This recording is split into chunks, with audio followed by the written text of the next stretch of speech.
slinging seeds, sliding on into home, throwing heat. Buddy, we're going, gone. If you gotta go down, you gotta go down, swinging, slinging seeds.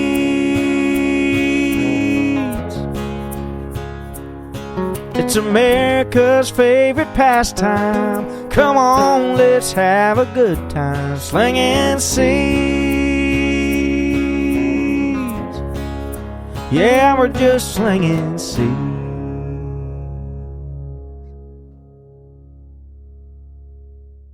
Hey everybody, welcome to another week of Slinging Seeds. I'm your host, Kyle Evans, and across the table from me is my co-host, Doug Adams, and our special guest today is Nate Metzger. Nate, how you doing? Good, fellas. Appreciate you guys having me in. We appreciate having you on. So Doug, could you go ahead and give us a little bit of a background on Nate? Yeah, so high school baseball coach there for a while. Then Heartland Community College built a power out there in Illinois, and with the Braves some. Then went to Wright State, which is where I got to meet him through Kevin Harleman. And did a phenomenal job at Wright State, and then went into the Chicago Cubs as a scout. Yeah, it's actually so my brother went to a camp at Wright State. I believe it was his junior year, or might have been sophomore year, but that's Okay. I crossed paths with you then. It was very early on, and then we got to reconnect. But I believe it was at the airport, At right? the On the way airport, to yeah, that's ABCA right, on the way to ABCA. in Texas. Yeah, so one of the things I want to start on is your impact on this area of baseball is something that's so highly respected by me. I know what you've done for me. Anytime I have a question, I can reach out to you. You give me incredible advice. If I'm working with a player, hey, where do you see this going? You kind of let me know. You've always given me honest feedback, which I greatly appreciate. But then the amount of guests that we've had on here that reference you. Pete Whitmer references you a lot. Alec Halter came on and talked about you. Ben Zink. All these guys come on and just talk about what you meant in their development and their recruiting process, or them as a man. And I just want to first, from our area, thank you for everything that you've done in the area in baseball, because you're just an incredible man that we all look up to. Well, I appreciate it. I think part of that, it just means you're getting old. You've been in the game for a while.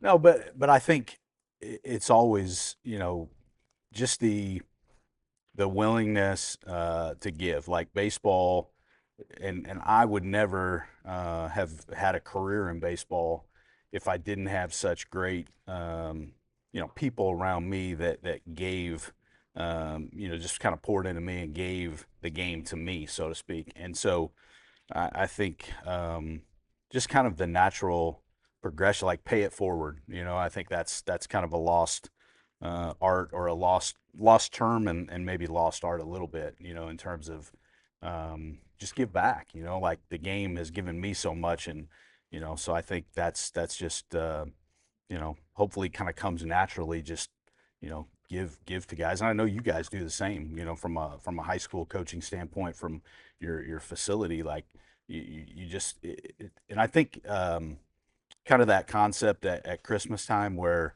it's better to give than receive, and I think I've definitely felt that. I enjoyed the game immensely as a player, but have gotten so much more enjoyment out of it from a coaching standpoint, and helping other guys like maybe have a better experience than I ever thought possible, as a player myself. So, just trying to pour into others, man, give back. So, yeah. Yeah, no, absolutely. I mean, I agree with it. Hearing, the players that have been in that seat, and some of the recruiting coordinators we've had in that seat also, the way they speak about you has been an influence as well on us. But that kind of leads me into my first question. I just kind of want you to tell us a little bit about your start in baseball, how you fell in love with it, and how that's progressed over time. Well, I would have to go all the way back to building a field, and not everybody knows this, but my dad owned a couple grain elevators. He was in farming. People ask me, why didn't you go, the farming route?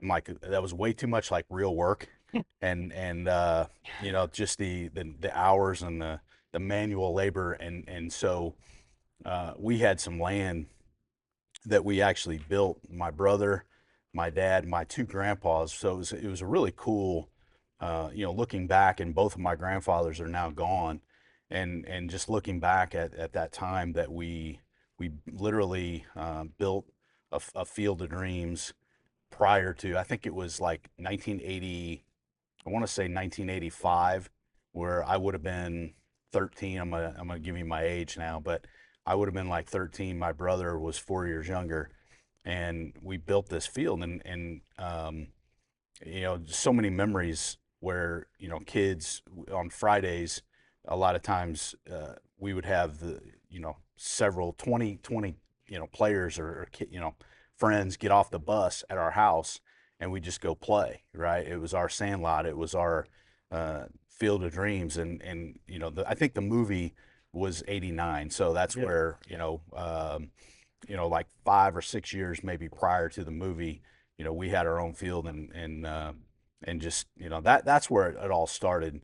And my dad was never he was just never he always supported my brother and I in regard to what we wanted to do athletically.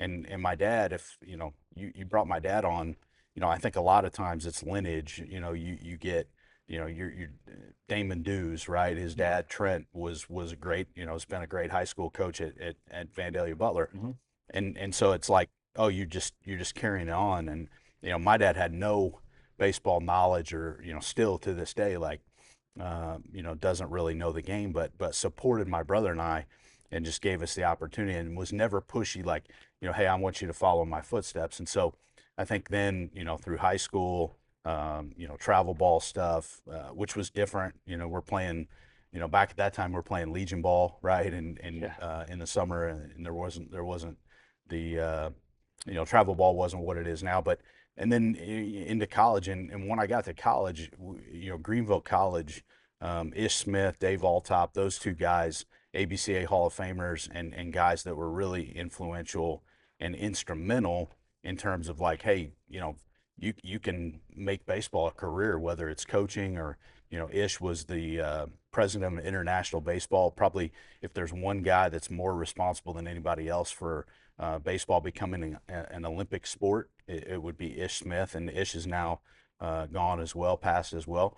But just had some people like that who, really impressed upon me that hey, you can, you can make a kid's game something that you really enjoy. You can make a career out of it. And that was just kind of, from there, right out of college, getting into coaching right away, and onward we're rolling.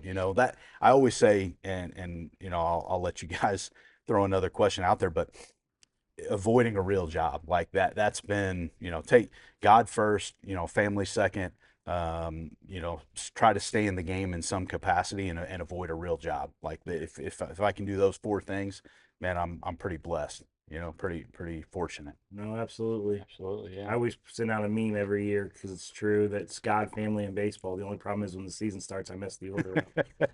You know what I mean? And that's kind of Yep. it's kind of how it is. So a little bit. I mean, I would like to talk a little bit about your family, and Sure. and let's talk a little bit about them and the girls, and how's everything going there? Good, man. Good. Yeah, it's been a transition. My wife and I are empty nesters. This was, my youngest is a freshman, and my oldest is youngest Morgan is a freshman at Capital Mm-hmm. in Columbus, and then Shelby is a junior at Marietta. And so, we've had, Sarah and I've had, a little bit more time alone, and reconnect. She'll get on the road with me, and travel at times, which is really cool. That's awesome. To be able to do some of that. And she's, I couldn't have done, couldn't have had the career in baseball that I've had without her support, man. Just tremendous in terms of, every step of the way, That's one of my favorite coaches. things that Doug says, is that the hardest job is a coach's wife's No, job. no doubt. No, Yeah, no no doubt. Yeah, she's different, man.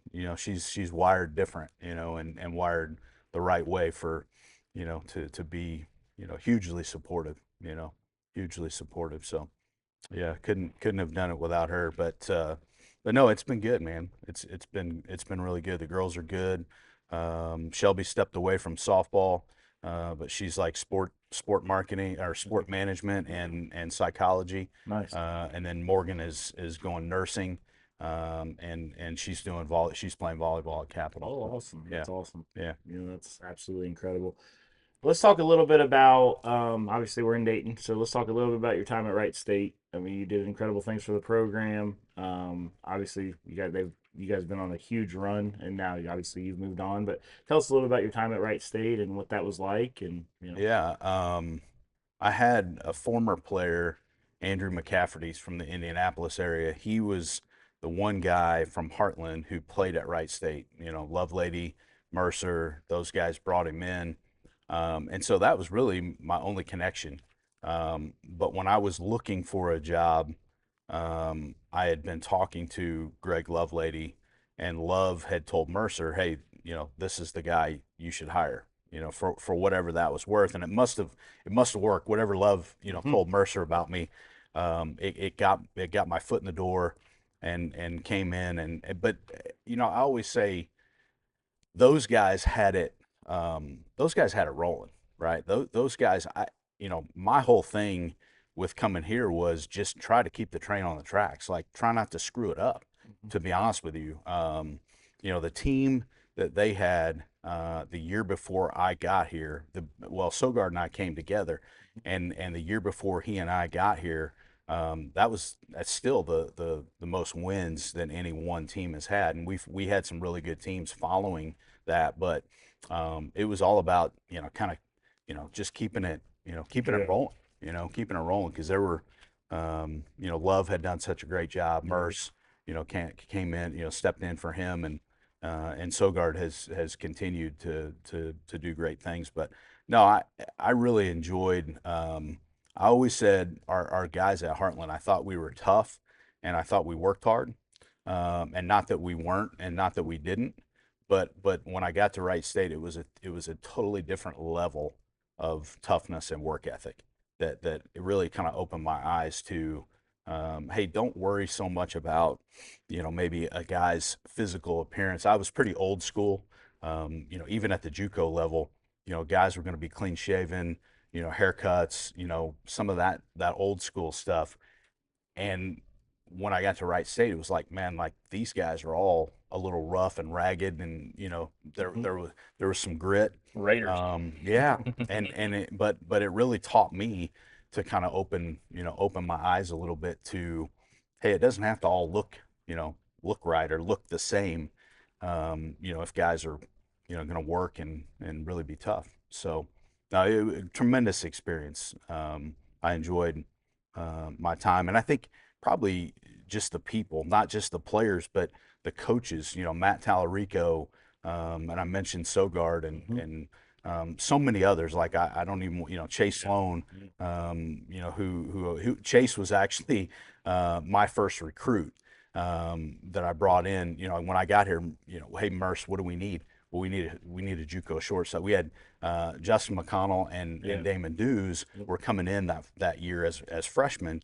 And I don't know if Merce was, hey, I don't know if these guys are going to be completely ready to maybe step in and play short. So Sloan became that guy, and then ended up, staying in the program from a coaching standpoint. And now, his transition to Kentucky, couldn't be more proud of that guy. I mean, he lived at my house for a few months, and I think I say all the time, like probably the only guy, having teenage daughters in the house, probably the only guy that my wife would have ever allowed to live, in the house, stay with us. So yeah, couldn't be more proud of that guy for what he's done. Great young coach. I've said, like, I think he will be, if he wants to be a head coach in the SEC, he'll do that. So I believe my follow-up question, leading into that, would be if there's any years of significance or any moments, games that you've had at your time at Wright State that affected your career and had an effect on your coaching. I know that you said the eye-opening about, being a little loose, but if there's any significant moments that you had, we'd love to share. I mean, I think the opening season, the first year I got there, would have been the spring of 17, I believe, and we opened the season at Clemson, and Clemson I think was ranked 10 maybe preseason. And there's several polls, whatever, but they were they were a ranked team, and we're going in there, and in my mind I'm thinking, man, I know these guys are pretty good. I know we had several guys from that team that were draft picks, but there was a little bit of me that was like, because our guys really, they talked a good game. We're going to go in there and beat these guys. And part of me was like, I didn't know if I really believed that we could beat those guys. And you're walking into an environment where there was probably, I don't want to exaggerate it, there were probably 4 or 5,000 people there. Oh, yeah. And it was pretty packed. Clemson's a little bit, it's a unique, still one of my favorite places that we ever went to, because it's just a little more on top of you, right? Yeah. Like it's just a smaller, some of the SEC stadiums now are truly like minor league ballpark stadiums. Oh, yeah. And it's just not as intimate. I guess that's probably a Yeah, good for word, sure. like Clemson. But we went in there and took 2 out of 3 from them, and really, what I learned about our guys was it wasn't just talk. Like anybody and everybody can talk, but like our guys, there was genuinely no fear, right, in our guys walking in there. And so that was, I mean, again, phenomenal. I mean, the bus ride home, I mean, you couldn't ask for, you couldn't ask for more than that. I mean, it was phenomenal experience. And we snuck into the rankings. I think Baseball America maybe threw us in, at 25, and it was the only time that a Wright State team, has been ranked. And that was just really cool. That moment. The regionals, we took Stanford, gave Stanford everything Never and forget more. watching that game. Yeah, that was So I had a that was different tough. perspective of that game with Stanford. So Jeremy comes in, Yeah. and I'm in a hotel at Grand Park, and the lobby is closed because it's so late. And I'm begging this hotel person, because that channel doesn't work in the rooms. The only way Mike and I could watch it was in the lobby. And I'm begging this guy, and I'm trying to bribe him. And he finally goes, "You don't have to bribe me. Just be quiet." So we're like, okay. It was impossible to be quiet. So I'm sitting with his dad, and Jeremy just keeps going and going and going, and we're high fiving, and one of the most intense games I've ever seen on TV. Yeah. It was Yeah. crazy sitting there with his father watching that outing.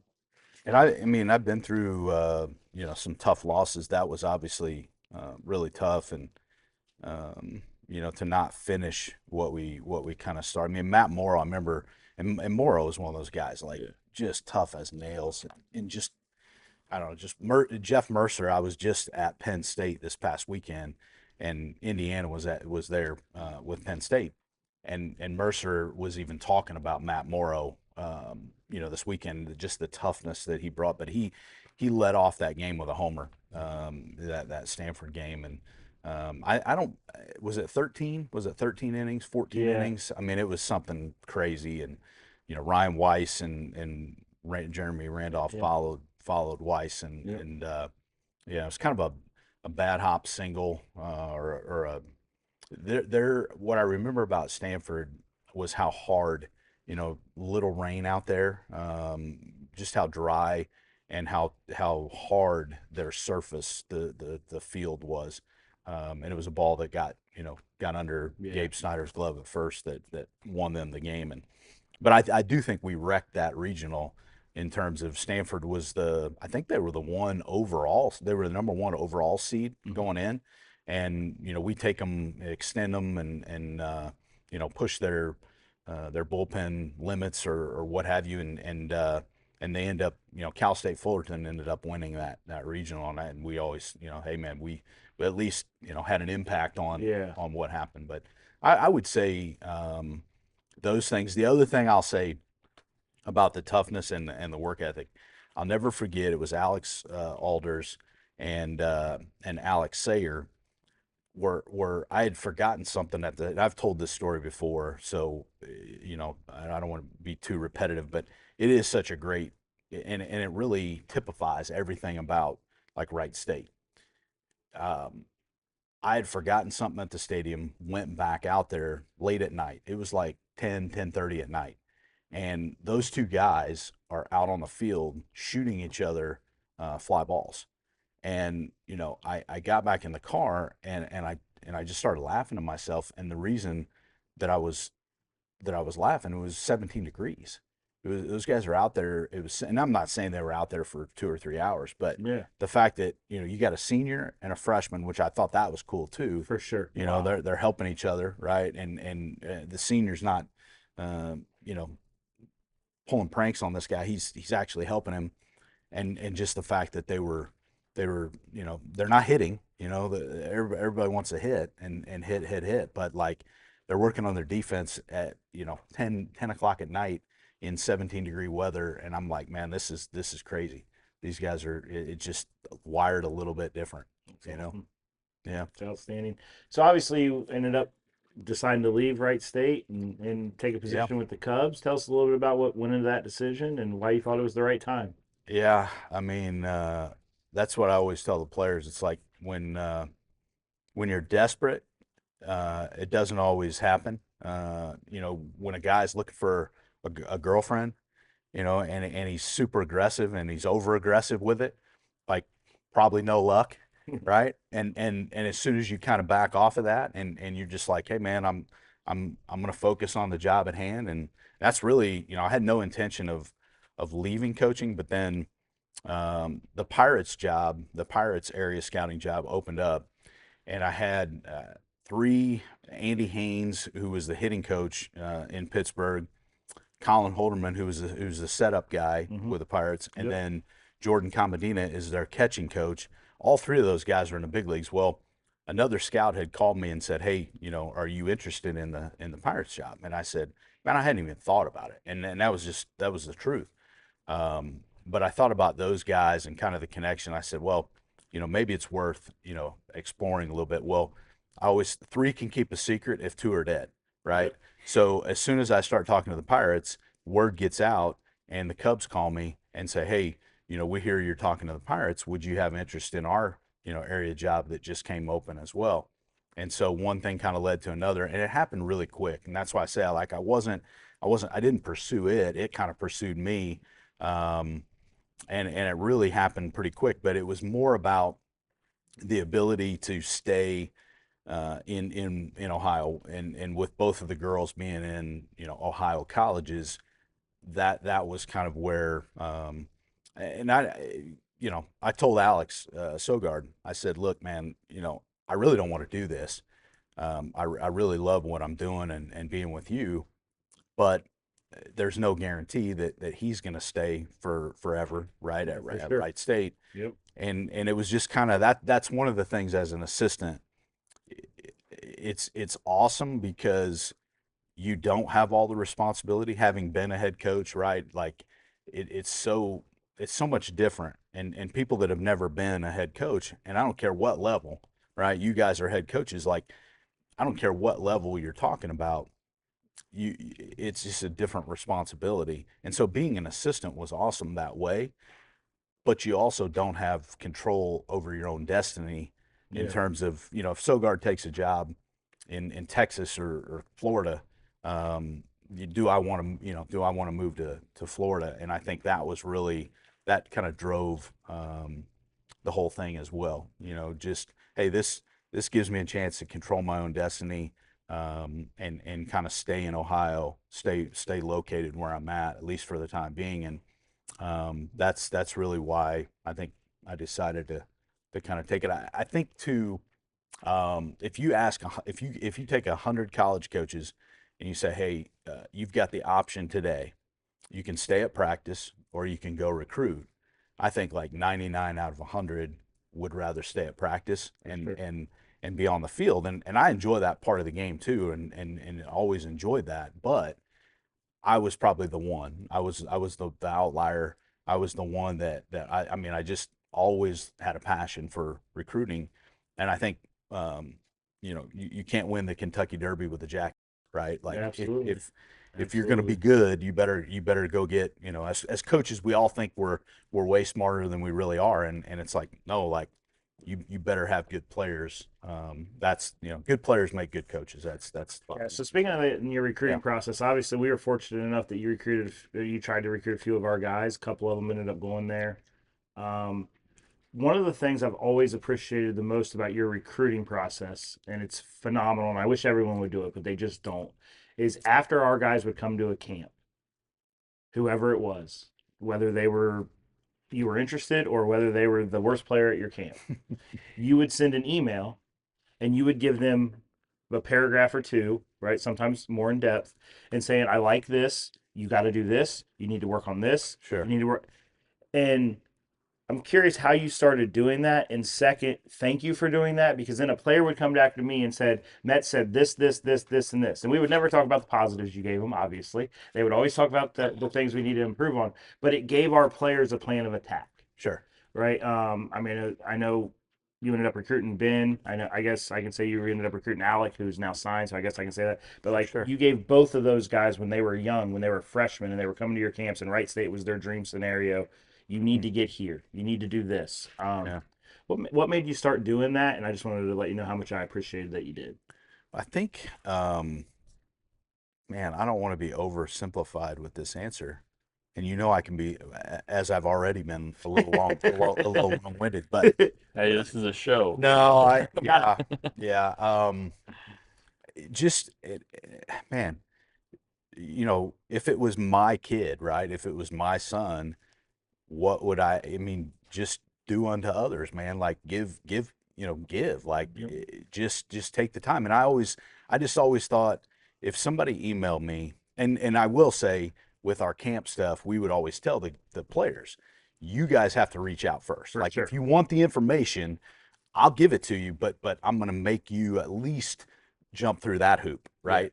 And so when they would email, and typically guys probably, word got out, hey, he'll respond, so definitely, contact. I know I told our guys Right.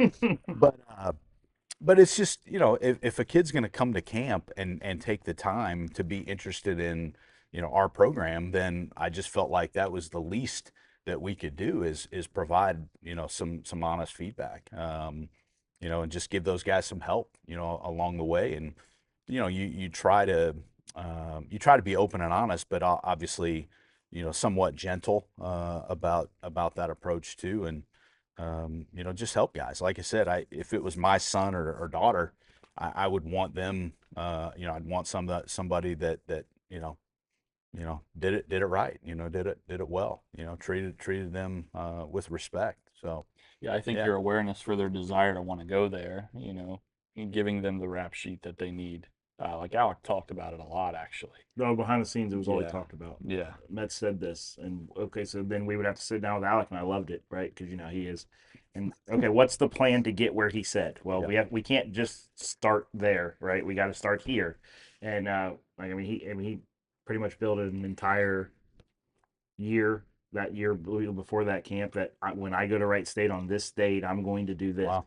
And there was an entire schedule. He had days with Juan, Bailey Montoya, who caught at UD. I don't know if you know Bailey. Yep. He would work with Bailey. He would come in and hit, and we would work on stuff. And I mean, he had a whole schedule. He started working with Sam Faulkner, our performance guy, once, because when he went to East Coast Pro, same thing, right? They were like, well, yeah, you're bigger, you're more physical, but now you've lost some athleticism. So then he created a whole nother year plan this year. And so no, I think that feedback is crucial for players. And as we talk about that, so when you now, with the way the recruiting rules have changed, and you got a little bit of that before you joined the Cubs, what advice would you give to that freshman who's freshman in high school, not being recruited yet, to set himself up for success? Well, I think patience, right? Like that's such it's just hard. I mean, it's so hard, because social media has changed everything. In scouting, it's definitely changed scouting too, where there's just there are no secrets. You have no one that's hiding under a rock, as a prospect. It's funny how even now you get an email, from whoever on a player, and you're like, listen, if this guy's any good, like, I'm gonna know about him, right? It just is, right? And so, but I think the reason I said that, and kind of going down that path, is it's so hard for the players to be patient, or the parents and the families to be patient, because everything's getting broadcast and everything's getting thrown out there. And when you've got buddies who people are talking to, or maybe starting the recruiting process, and you're not, it's tough, right? It's tough not to look over your shoulder a little bit, and hey, why not? What do I need to do? What about me, right? And so I think patience. That's why I say, just kind of keeping your head down. Like that's one of the things. When I started the scouting job, I knew a lot of the guys that I now work with. So I'll say with, um, but you still want to kind of keep your head down, and keep your mouth shut, and don't make waves. And I think that's from a player standpoint. It's like, hey man, just keep working, and they will find you if you're good enough. Like nobody is no college coach is not searching, and paying attention to all the information that gets thrown out there. I would say PBR, and I go back to the very early days of PBR with Sean Duncan, when he started that thing in Illinois, and he was sending out a booklet in the mail. Like you'd get a booklet in the mail with all the top players, and not that as a college coach, not that the rankings necessarily mean a whole lot, but like it's such a helpful resource, like in terms of being able to look a player up. Hey, where's this guy? I got this name. Where's he? Boom. You can search a guy. So I think the patience, number one, to just kind of let it play out. And now with like you said, the new rules, um, you know college coaches can't get in there and start as soon as they used to be able to, right? And so guys do, kind of need to be patient and just keep working, head down, keep working, and you get to that point. I always, even with our Heartland guys, the community college JUCO guys, I would have those guys reach out to schools that they had interest in, and I think that the recruiting service stuff is fine. There are some of those that do a really good job and are probably very helpful, but I think for most players, I have a nephew. My nephew's in Milwaukee, and he's a current junior. He's a 26, and kind of walked him through some of this the other day. And it's like, hey man, like, and he's a left-handed pitcher, been up to 87, and it's like, hey man, like you're scratching the surface of maybe, potentially being a Division I guy. Like, start formulating a list, and contacting some of those people, and see, maybe where that goes, and Yeah. from there. So yeah, but I think patience is I'll say it for the third time. Like patience is such a huge part of all that. Yeah, I love that actually, because I mean, and we can pair that with some of the last or some of the previous guests. I believe Juan said, you got to know who you're up against. You got to know who you're competing against. If you're wanting to get to that D1 level, the average college roster, which I'll take this from Rexon. He said the average age It's over 21. is over 21 years old, Yeah. and it's just that's who you're competing against, and having that patience to understand that there's a process to this. I think that's great. Yeah, Yeah. that's spot on. Yeah, just knowing that it is hard, right? Who was it? Jay Johnson at LSU. It was a couple drafts ago, and it was on MLB Network, and the first couple rounds, maybe day one of the draft, and Jay says, I think it's harder, the transition from college baseball, or the transition from high school to college, is tougher than the transition from college to pro ball.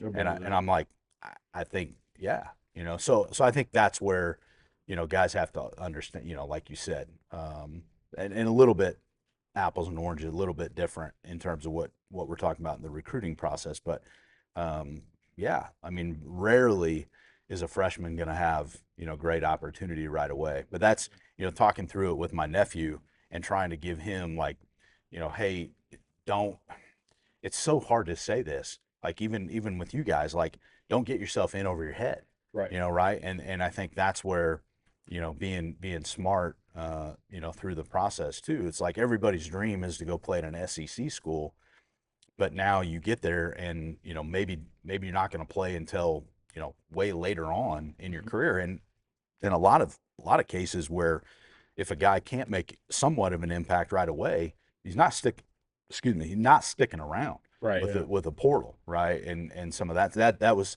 something I said to my nephew. I said, your goal should be, unless you're going to go to a junior college, right, first, which isn't a terrible idea, but if you're going to go to a 4-year school, the goal should be that's the one school that you're going to go to. It should be, the jumping around. I think it's gotten crazy. Yeah. And the NCAA has done. Quite honestly, the NCAA is to blame on a lot of this stuff for allowing, the wheels to completely, come off. I mean, it's crazy. Where It's going to be even more insane when they go Yeah. to 34. Yeah. I mean, when they go Yeah. to 34, Yeah.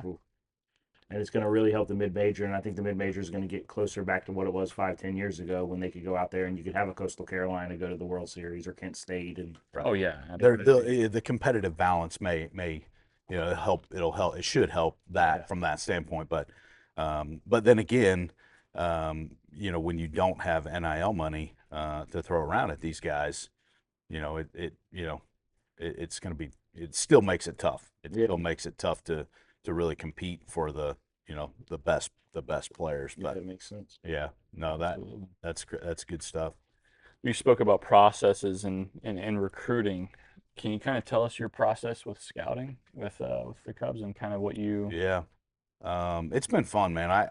A guy said to me, one of the other area scouts that I work with, he said, he's like, man, it's so cool. And I said, what are you referencing? And he said, you're getting your master's degree or your doctorate in evaluating. And I was like, man, I never thought of it that way. Just the way he kind of framed it. Because I will say, if I went back to the college game today, I think I would be better, from a recruiting standpoint. It's made me a better evaluator, kind of going through that. But really, kind of a year, the summer, you're trying to see your high school guys. And one of the things I do like about it, which, like we said, the NCAA has kind of slowed down, the recruiting process. You're not trying to recruit 3 classes at one time at the college level now. But in scouting, it's even more streamlined, like where it's like, hey man, one class at a, one draft class at a time. If it's we're on the 25s, the 26s, if somebody, hey, I got a 26 for you, tell me later, wait, I don't need to know about that guy yet. But the summer, you're trying to see all your high school guys, and then the fall, when the colleges kick up, you're trying to run down all your college guys and basically create, off of the summer and the fall. Okay, here are the guys that are on my draft list for next spring that I need to try to track down. Yeah. And then you're really working your way from, kind of top to bottom. The opening weekend, I went to Phoenix. Indiana was out there. Devin Taylor, one of the better guys in my territory. Cincinnati kid, but I had Indiana was there, Xavier was there, and Ohio State was out there at ASU. And so it was like, hey, I can run out, get some decent weather, and knock 3 teams off of my list. And so you're kind of working. Patrick Forbes is an arm at Louisville, who another top guy on my list, and so I'm going to get them. I need to get them pretty quick in terms of the spring and kind of working through that list. But you're trying to create runs. I think, scouting, we talk about runs, meaning like, hey, I'm gonna go to PA, and I'm gonna hit 3 or 4 things that I need to see, while I'm on that run. And I think that's kind of how you work your way through the list. But you try to prioritize, and that's if you can you can play weatherman and travel agent. That's a big part of the job. Build your schedule, maintain your schedule. Things are going to change. It's crazy baseball with the weather, and with what we deal with, it's not basketball. It's not volleyball like with my daughter. It's hey, the tournament's set. It never changes. Now it's like, man, things change day to day, and you have to be flexible and able to bounce around. So yeah. So with you being an area scout and like you were talking about taking your trips, being able to be that, trip advisor for yourself, Yeah. I'm sure there's some oddities that you experience. Just go ahead and tell us about some of the odd experiences you've had while being on the road. Well, West Virginia and PA, Pennsylvania and West Virginia, those two are tough because there's no road straight and there's no road flat. And coming from Illinois, where everything is as flat as this table we're sitting at, 100%. like it is such a different world, honestly. And obviously, Kentucky's part of my territory, and the stereotypes that probably are just that, like not real, but maybe stereotypes like. But the one in West Virginia that I told you guys about, a little bit, I was at a game, and this is small school. The kid that I was there to see was up to 96 and real arm, but real. Be careful what I say. Yeah, for sure. Crude, real crude, like real raw. Yeah. Okay. This guy's super raw, and just typical small school, but good on. And so he's throwing to the first time I show up, he's throwing to a left-handed catcher. Man, I'd never seen that before, right? Like he's throwing to a left-handed catcher, and the crazy part was the left-handed catcher is probably the only guy on the field for either team that could have caught him. He was the left-handed catcher was the second best player on the team. Now, I'm not sure he was a college player at any level, but like that's what we're talking about. And so, yeah, they were selling hot bologna sandwiches in the concession stand, right? Come get your the guy on the PA, come get your hot bologna sandwiches. So I knew I was in West Virginia, right? I knew, but the lady with the pet possum, who the kids were coming around, and the little boy came back, after the fact, and she was, hey, where's the possum? He's taking a nap. Well, she had him, right here, right here, in her shirt, and so yeah, it's one of those where you kind of wonder about your life choices, a little bit, but it's what keeps it fun too, man. Some of the craziness out there, keeps it interesting for sure. Yeah, I mean, laughter is really important to me. I mean, you can ask some of these guys around here. I'm always joking, goofing, and it's because I enjoy laughter. And I think that those times and those moments, they bring out the best in people. No doubt. De-stress, right? Yeah, absolutely. De-stress. Keep it light. So we have one question that we ask every guest. I know it's not the easiest question to answer, but if there's one thing about you could change about the game we love to make it better, what would that thing be? Um, I think with like at the major league level, you've seen. I do think the pitch clock is a it's helped a little bit in terms of pace of play, but I think and man, I don't want this to be a cop out answer, but I think my answer is just leave the game alone. Like stop tinkering. Like it's been the greatest game for forever, right? Mhm. We all love the game as it is, and I think there's this incessant um, nature that we all kind of have a little bit of, where we can always improve something. We can always make something better. Mhm. But it's like, hey, if your grandma's I don't know, if your grandma's oatmeal raisin cookies were the best, 100 years ago, they're still the best, right? Like don't change. Like I think we tinker, we try to change things, too much. So I think part of it's just, leaving the game alone, and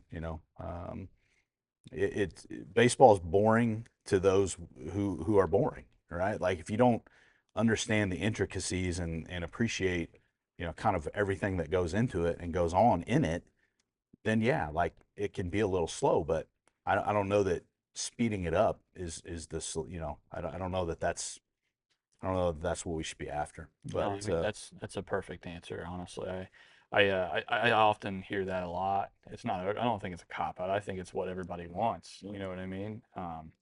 But we're going to get into the outro. But before we do that, you are known for famous early birthdays. And this episode is airing on the 13th, which is 2 days before the 15th. So we wanted to go ahead and gift you a Sling and Seeds I hat. appreciate it, fellas. Wish you a happy birthday from the Sling and Seeds crew. I appreciate it. Hey, I really appreciate everything you've done for me, and I Oh, appreciate you man. coming on the pod. Yeah, Likewise. I heavily enjoyed this conversation. It's going to be a good one. And unfortunately, that's all the time we have today. If you guys want to see more stuff like this, make sure you follow us on YouTube, Spotify, and Apple. And to never miss a notification on our social media accounts, we are on Facebook, Instagram, and Twitter. All right, boys. Good to go. It's America's favorite pastime. Come on, let's have a good time. Slinging seeds. Yeah, we're just slinging seeds.